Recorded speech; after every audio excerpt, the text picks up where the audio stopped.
Bonjour, monsieur. À 61 ans, il est marié, il a 5 enfants, il est cadre à la Poste, il est délégué départemental CGT. Philippe, à la gauche, chevillé au cœur. Depuis toujours, il a voté pour vous en 2017. Il ne votera pas pour vous cette année. Ça arrive. En fait, il y a une phrase qu'il ne pardonne pas. Oui, en fait, bonsoir, monsieur Mélenchon. J'ai été choqué, en fait, quand il y a eu cette fameuse perquisition où vous avez dit ouvertement la République, c'est moi. Et là, j'ai été choqué parce que la République, ça ne peut pas être vous, c'est nous tous. Voilà.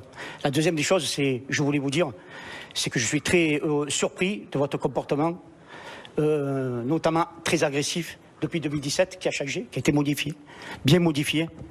Et je trouve que quand on est candidat à la présidentielle, on se doit d'avoir cette idée de rassemblement de tous les Français, parce qu'aujourd'hui, la France, elle est fracturée, mais vraiment socialement. Et vous le savez, aussi bien que moi. Voilà. Je dis ça parce qu'en même temps, autour de moi, il y a beaucoup de gens qui pensent ce que je suis en train de penser, c'est-à-dire ce ton très agressif que vous avez et qui n'était pas de vous il y a 4-5 ans. On ne comprend pas. Donc moi, je voulais savoir d'où vient ce changement de comportement, très irascible, parfois méprisant.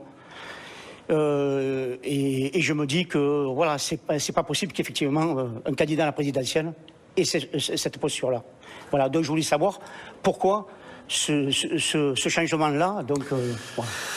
Écoutez, bon, moi je respecte votre opinion, vous avez voté pour moi, votez plus pour moi, vous représentez la CGT, ça me fait un peu mal au cœur de voir que la seule parole qui me sera personnellement hostile vient d'un camarade. Parce que moi, le reste du temps, non, mais ma vie, je la passe avec les camarades, et les vôtres notamment. Et je ne me rappelle pas qu'une seule fois, on m'ait dit dans une manifestation ou à la porte d'une entreprise, tu es trop agressif. J'ai été condamné pour mon agressivité. Moi aussi. Ah bon? Oui. Et alors, quel effet ça vous fait? Oui, mais vous étiez content? Non, mais ça fait partie de ma vie et de mon histoire. Sauf que je suis pas candidat à l'élection présidentielle. D'accord. C'est toute la différence. Voilà. Mais attendez, après, ça c'est votre droit. Vous avez le droit de penser que, comme homme, je ne suis pas capable de la fonction présidentielle. Je n'ai pas dit ça. Je n'ai pas dit ça. Ne me faites pas dire ce que j'ai pas dit. J'ai juste dit simplement. J'essaye de vous répondre, monsieur. Oui, je vous en prie. Mais je peux pas faire mieux que de vous dire pensez et faites ce que vous voulez. Bon, je vous dis seulement qu'il m'en cuit.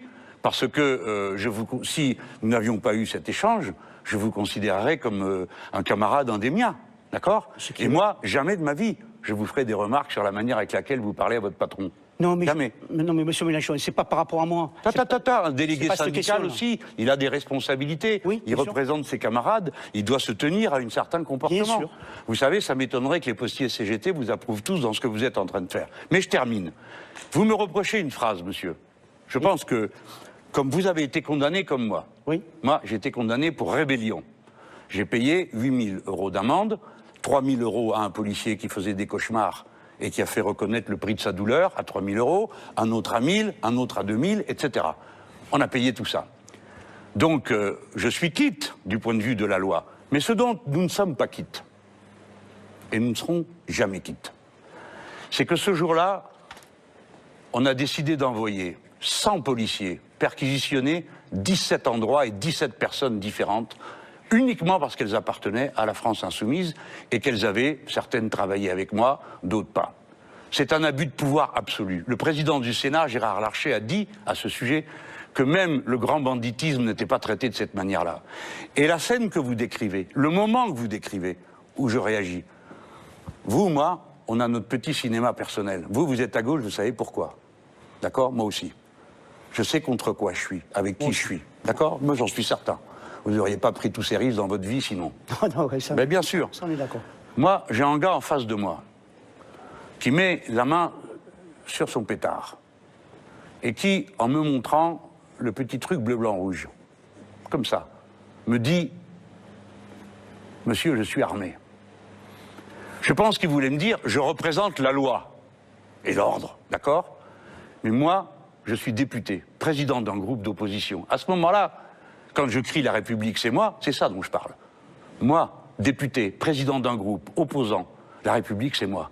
C'est pas celui qui a une arme et qui peut m'en menacer et qui me montre le drapeau tricolore. Parce que ce drapeau, nous le portons tous, mais le député, le premier. Et vous savez, depuis 492 avant notre ère, l'élu du peuple, le tribun, à l'époque ça s'appelait comme ça, était considéré comme une personne sacrée.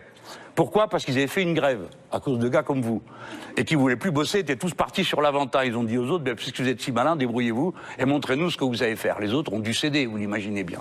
Donc moi, je suis plein de cette histoire. Je ne suis pas un homme de gauche qui, à 71 ans, entame une 3e campagne présidentielle si je ne suis pas plein de ça, de ce récit. Et de gens comme vous, qui représentaient pour moi la chose la plus importante de ma vie. Merci de vous être Ceux qui ont été mes compagnons de combat. Juste un dernier mot aussi, si vous permettez, monsieur Toussaint. Voilà. On a fini, mais vraiment... Je suis bien content, monsieur Mélenchon, que vous soyez expliqué sur cette question-là, parce que très honnêtement, ça a traversé et ça traverse beaucoup l'esprit de nos militants. Merci à vous pour mais votre écoute-moi, on va se tutoyer parce qu'on fait comme ça. Oui, bon, écoute-moi, jamais il faut juger les gens sur l'apparence. Je sais, mais dis-toi-le en me regardant. Il n'y a rien, non mais je veux dire en me regardant comme je suis avec tous mes défauts et le reste. Je ne suis pas un homme parfait. Je saurais mener ce pays parce que j'ai acquis de l'expérience, parce que je connais des gens comme vous, parce que c'est avec eux que j'ai toutes mes antennes déployées dans tout le pays. Je saurais le faire. Bien. Alors après qu'on dise que j'ai mauvais caractère, je note. Eh ben alors. Je note. Merci beaucoup Jean-Luc Mélenchon.